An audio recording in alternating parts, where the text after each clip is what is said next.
Ay Lord, nakaka-bored na. Ilang taon na ako dito sa bahay.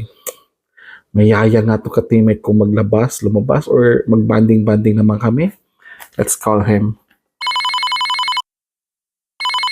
Hey bro, banding naman tayo this week. Tagal natin hindi nagkikita eh. Sure, G. Saan ba? Anong oras?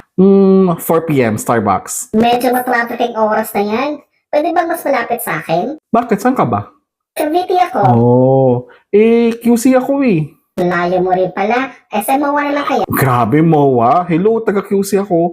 Di mo naisip yung commute ko. Wala pa kaya akong kotse. Hindi mo rin ba naisip ang commute ko? Sige, ganito na lang.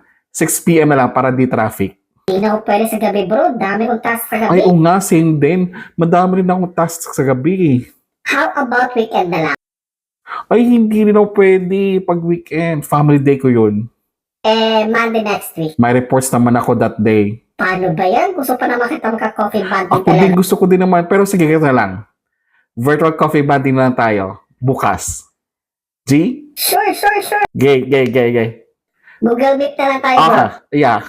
Google Meet na lang. Sige, bye-bye.